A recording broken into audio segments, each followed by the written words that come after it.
Right. Parthasarathi గారితో మాట్లాడదాం. పార్థసారథి గారు, మిడిల్ ఈస్ట్ సంక్షోభం దీనివల్ల రూపాయి విలువ పడిపోయింది, ఫారెన్ ఎక్స్చేంజ్ రిజర్వ్స్ తగ్గిపోతున్నాయి అని చెప్పేసి చమురు ధరలు పెంచారు. అది మొన్నటి నుంచి, అంటే మే 15 నుంచి, గుర్తుపెట్టుకోండి ఈ డేట్, మే 15 నుంచి. అంటే 5 రాష్ట్రాల ఎన్నికల పోలింగ్, కౌంటింగ్ అంతా అయిపోయింది. అది అయిపోయిన తర్వాత అప్పటి వరకు కౌంటింగ్ వరకు, పోలింగ్ అయ్యే వరకు, కౌంటింగ్ అయ్యే వరకు అలా పట్టుకొని ఆపారు. వాటిని ధరలు పెంచకుండా ఆపేసి పని అయిపోగానే ఆయిల్ కంపెనీస్కు, కేంద్రానికి ఈ అంతర్జాతీయ సంక్షోభం గుర్తొచ్చేసి ఆల్ ఆఫ్ ఎ సడన్ చమురు ధరలు పెంచేస్తారు. అంటే ఫిబ్రవరి ఆఖరు నుంచే ఈ అంతర్జాతీయ ఉద్రిక్తతలు, ఈ సంక్షోభం ఇవన్నీ ఉన్నాయి కదా. మరి మే 15 నుంచే ఎందుకు అనేది బీజేపీ పైన కేంద్ర ప్రభుత్వం, ఎస్పెషల్లీ కేంద్ర ప్రభుత్వాన్ని నిలదీస్తున్నటువంటి ప్రతిపక్షాలన్నీ కూడా అడుగుతున్నటువంటి ప్రశ్న. నమస్కారం, అందరికీ నమస్కారం. మొట్టమొదట ప్రజా సమస్యలపై ఉద్యమించడానికి ప్రయత్నం చేసి మొత్తం అంతా కూడా అందరికీ విజ్ఞాపన పత్రాలు ఇచ్చి శాంతియుతంగా చేసినందుకు మొట్టమొదట వైఎస్ఆర్సీపీకి అభినందనలు అని మాత్రం నేను చెప్పదలుచుకున్నాను. ప్రతిపక్షం అనేది ప్రజా సమస్యల్ని ఖచ్చితంగా బయటికి తీయాల్సిందే, దాంట్లో ఏమాత్రం కూడా అనుమానం లేదు. చేయకపోతే అది ప్రతిపక్షమే కాదు, కేవలం స్వార్థపక్షం అవుతుంది. ఇంతవరకు వాళ్ళు 11 సీట్లే మాకున్నాయని అసెంబ్లీకి రాకుండా ఏమాత్రం కూడా ప్రజా సమస్యల గురించి పట్టించుకోకుండా 200 సంవత్సరాల పాటు కాలం గడిపేశారు. కనీసం ఇప్పుడైనా ప్రజా సమస్య అది ఏదైనా కానివ్వండి, మంచా చెడ్డ, ఇది డిఫరెంట్ సమస్య మీద ఒక ఉద్యమం లాగా చేశారు. వాళ్ళు సంతోషం, వాళ్ళు చెప్పాల్సినటువంటి చెప్తున్నారు, ప్రభుత్వం ఏం చెప్పాలనేటువంటిది కూడా చెప్తారు. ఒకసారి లాల్ బహదూర్ శాస్త్రి గారు పాకిస్తాన్ మీద యుద్ధం జరిగినప్పుడు, చైనా వార్ వచ్చినప్పుడు, ఆహార పదార్థాల యొక్క కొరత ఉంది, ఒక పూట భోజనం మనం మానేసేయాల్సిన అవసరం ఉంది అని చెప్పేస్తున్నారు. ప్రజలు ఆ రోజు ఒక పూట కాస్త దేశం యొక్క హితం కోసం అవసరమైతే 2 పూటలు కూడా మానేస్తామని ప్రత్యక్షంగా మానేసి ఆ రోజు దేశం యొక్క ఆర్థిక స్థితికి నిలబడిండేటువంటి యొక్క భారతదేశంలో కరెక్ట్ ఈ రోజు ఉన్నటువంటి యొక్క ప్రజల్ని ఏ విధంగా తయారు చేస్తున్నారంటే, ప్రపంచవ్యాప్తంగా యుద్ధ మేఘాలు వచ్చి హార్మోన్ జలసంధి దాకా కొన్నాళ్ల పాటు ఇరాన్, కొన్నాళ్ల పాటు అమెరికా అక్కడి నుంచి ఇంధనాన్ని రాకుండా చేస్తూ ఉండేటువంటి పరిస్థితిలో, విధి లేనటువంటి పరిస్థితిలో, అంటే మీరు మే 15 అనేటువంటిది కూడా నేను చెప్తున్నానమ్మా. మేము ఆ రోజుల్లో అనుకున్నప్పుడు స్పష్టంగా ప్రకటించాను, త్వరలోనే ఈ సమస్య పరిష్కరించబడుతుంది కాబట్టి వీళ్ళు ప్రతిపక్షాలు చేసేటువంటి దానికోసం మీరు ఎప్పుడు కూడా ఉద్వేగపడకండి. ఇప్పటికి 78 రోజుల యొక్క నిల్వ ఉంది కాబట్టి మధ్య మధ్యలో వస్తున్నాయి, అంటే పూర్తిగా రాలేదని కాదు, ఏదో విధంగా తీసుకొని రావడానికి ప్రయత్నం చేస్తున్నారు, వేరే దేశాల నుంచి తీసుకురావడానికి ప్రయత్నం చేస్తున్నారు, ఇట్లా రకరకాలుగా ప్రయత్నం చేస్తున్నాం కాబట్టి 78 రోజులు నిల్వ ఉంది. మిగతా దేశాల్లో అది లేదు. అందుకే పాకిస్తాన్లో దాదాపు డబల్గా రేట్లు పెంచేటువంటి జరిగింది. ఇంకా అనేక దేశాలు అందరికీ, ప్రజలకందరికీ కూడా తెలుసు, మనం చెప్పుకోవాల్సిన అనేక దేశాల్లో కూడా పెంచారు. మనం పెంచాల్సిన అవసరం లేదు, ఎందుకంటే వీఆర్ హ్యావింగ్ 78 days ఆ రోజుకి నిల్వ ఉండేటువంటి పరిస్థితి. ఈ నిల్వను కూడా ఎప్పుడు తయారు చేశారు? భారతీయ జనతా పార్టీ వాజ్పేయి గారి హయాంలో మరియు నరేంద్ర మోడీ గారి హయాంలో మాత్రమే ఈ నిల్వలను పెంచేటువంటి యొక్క మొత్తం వ్యవస్థను ఏర్పాటు చేశారు. దానికి ఈ రోజు ప్రజలందరూ కూడా ధన్యవాదాలు చెప్పాలి. అది వైఎస్ఆర్సీపీ గాని ఎవరైనా కూడా ముందు జాగ్రత్తగా భారతీయ జనతా పార్టీ తీసుకున్న నిర్ణయాలను హర్షించాలి మొట్టమొదట. రెండవది, దాదాపుగా 40 రోజుల వరకు, అంటే ఎవరైనా కానీ యుద్ధం కంటిన్యూస్ అవుతుంది అని చెప్పేసి అనుకోము కదా. పరిస్థితి దిగజారుతున్నప్పుడు పూర్తిగా నిల్వలు అయిపోయిన తర్వాత ప్రజల మీద భారం వేసి ఇంకా ఆ రోజైనా వేయాల్సిందే. అంటే ఎవరైనా ఇప్పుడు ప్రభుత్వం అంటే జస్ట్ నోట్లు ప్రింట్ చేసేసేస్తే మొత్తం అంతా ప్రభుత్వాలు నడిపేకి అవుతుందమ్మా. ప్రజల దగ్గర పన్నుల రూపంలో వసూలు చేసినటువంటి ధనంతోనే మనమంతా కూడా ఏ ప్రభుత్వమైనా కూడా పనిచేయాలి.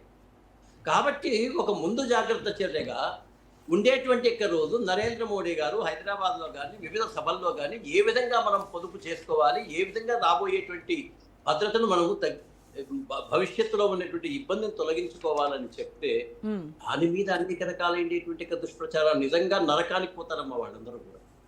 నా దృష్టిలో తెలియకుండా అనేటువంటి వాడిని నేను చెప్పను, అది అమాయకుడు, అజ్ఞాని అవుతాడు. తెలిసి కూడా, ప్రపంచంలో జరిగే పరిస్థితి తెలిసి కూడా, సంక్షోభానికి కారణం ఎవరో తెలిసి కూడా, ఏం నరేంద్ర మోడీ గారు సృష్టించిన సంక్షోభమా ఇది? భారతీయ జనతా పార్టీ సృష్టించిందే సంక్షోభమా ఇది?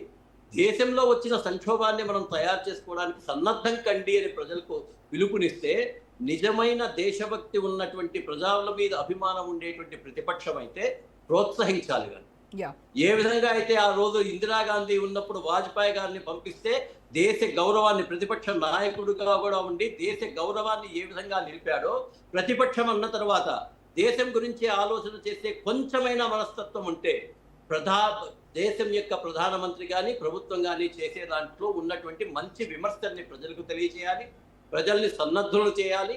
అప్పుడే ఇది బాగుపడుతుంది. అలా కాకుండా కేవలం విమర్శలకు మాత్రమే ఉంటే ప్రజలు అర్థం చేసుకుంటారు ఏం జరగాల్సింది అది జరుగుతుంది. దీన్ని ఎవరూ మార్చలేము. ఈరోజు డిబేట్లో కానీ ఇంకోటి కానీ మనమేం మార్చలేము. మనము నీతివంతమైన ప్రతిపక్షంగా ఉన్నామా, దేశంలో ఉన్న ప్రజల్ని చైతన్యపరిచే ప్రతిపక్షంగా ఉన్నామా, సమస్యల పట్ల సరి అయినటువంటి విధానంలో మనము పోరాటం చేసే ప్రతిపక్షంగా ఉన్నామనుకుంటే ఈ మూడిట్లో కూడా వైఎస్ఆర్సీపీ ఫెయిల్యూర్ అనేటువంటి మాత్రం నేను చెప్పదలుచుకున్నాను. ఇంతకుముందు మోహన్ రెడ్డి గారు అదే అన్నారు, మంచి చాలా ఫాస్ట్గా ఉపన్యాసం బ్రహ్మాండంగా అసలు చాలా ఫ్లోలో ఇచ్చారు. కానీ ఆ ఫ్లోలో అప్పటికే మేము అప్పులు చేసేసాము, ఆ అప్పులు చేసిన దానికి మీరు మరింత అప్పులు చేశారు అని చెప్పారు. అంటే అంతవరకు వాళ్ళు ఎప్పుడు చెప్పేవాళ్ళు కదా మేము అప్పులు అవంతా కూడా ఫాల్స్ అని చెప్పేటువంటి వాళ్ళు. అలా కాకుండా ఆయన నంబర్స్తో సహా 3,50,00,000 రూపాయలు యాక్చువల్గా అయితే అది ఇంకా వాళ్ళ ఐదేళ్లలో వాళ్ళు ఎంత చేశారు? 5 ఏళ్ళలో 3,30 చేస్తే 23 నెలలకే 3,60 చేసినారు సార్. మీరు అది మర్చిపోతే ఎట్లా? నేను అది కూడా చెప్తా. మీరు నిజంగా వైఎస్ఆర్సీపీలో ఉండేటువంటి వాళ్ళు 3,30,00,000 అప్పు తెచ్చిండేదాన్ని దేని మీద ఖర్చు పెట్టినారని శ్వేతపత్రం ఇవ్వండి. 2,70,000 డైరెక్ట్. అదే కదా నేను అదే చెప్తున్నా. మీరు దేనికి ఇచ్చారు అనేది నేను చెప్తున్నాను. మీరు అది ప్రజలకు చెప్తే సరిగ్గా ఉంటుంది. ఈ రోజు 3,30,00,000 రూపాయలు కూడా దేనికి పెట్టారు అనేటువంటిది కూడా తెలుగుదేశం ప్రభుత్వం నుంచి మనం డిమాండ్ చేద్దాం. మీరు చేసిండేటువంటి పద్ధతిలో ఏదైనా కూడా సంస్థ యొక్క, దేశం యొక్క, రాష్ట్రం యొక్క ఆదాయాలు పెరిగేదానికి ఎంత ఖర్చు పెట్టారు, ఈ రోజు సంస్థ మన ఆంధ్రప్రదేశ్ రాష్ట్రం యొక్క ఆదాయాన్ని పెంచేయడానికి స్థిరమైన ఆస్తుల కోసం ఎంత పెంచారు అనేటువంటిది సపరేట్ గా ఆస్తులు అప్పులు వాటి గురించి మళ్ళీ సపరేట్ గా మాట్లాడదాం మనం. పార్థసారథి గారు, నా క్వశ్చన్ ఏంటంటే దేశవ్యాప్తంగా ఉన్నటువంటి పెట్రోల్ డీజిల్ రేట్ల కంటే ఆంధ్రప్రదేశ్ రాష్ట్రంలో ఎందుకు ఎక్కువ ఉంది? తెలంగాణలో 111 రూపాయల 44 పైసలు, కర్ణాటకలో 106 రూపాయల 59 పైసలు ఉంటే ఏపీలో ఎందుకు ఎక్కువ ఉంది? దాని గురించి మాట్లాడమంటే ఆయన దేశద్రోహం కింద వైసీపీని కడుతున్నారు. అంటే వీళ్ళు ఎంత విఘ్నతతో మాట్లాడుతున్నారు.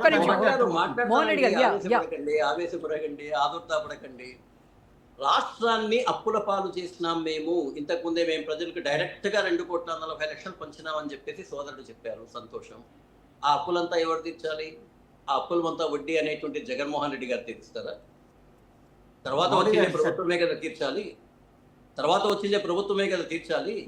ఇప్పుడు వచ్చేటువంటి ఖర్చుతో పాటు మీరు ఏ విధంగా 2,40,00,000 రూపాయలు పంచారో మీరు అదే విధంగా ఇక్కడ ప్రభుత్వం కూడా పెన్షన్లను గతంలో కన్నా కూడా ఎక్కువగా పెంచింది, నిధుల్ని ఎక్కువగా కూడా పంచింది డైరెక్ట్ గా ఇచ్చేదానికి. మీరు చేసిన తర్వాత మేము చేయకుండా ఉంటే కుదరదు కదా.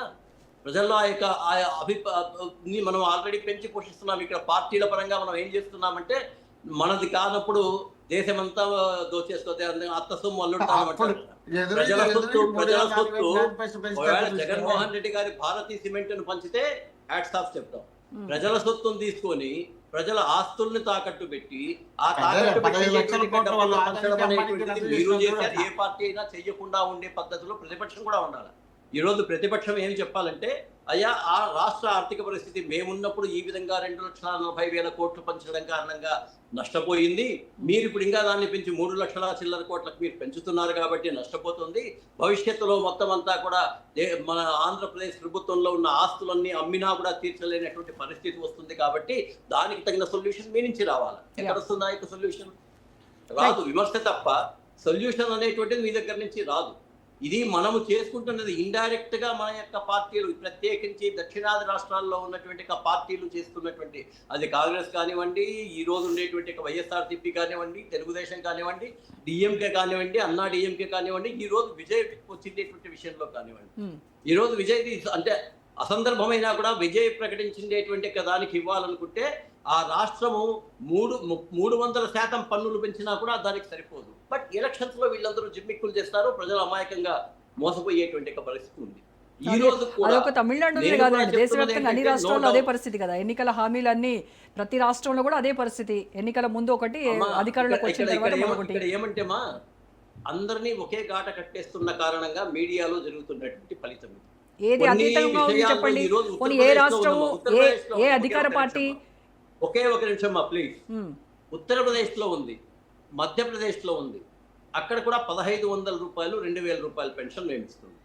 ఇక్కడ వచ్చిండేటువంటి దాన్ని 2000 నుంచి 3000, 3000 నుంచి ఇప్పుడు 4000 చేయాల్సిన పరిస్థితి వచ్చింది. ఓకే. ఎవరు దీనికి బాధ్యత?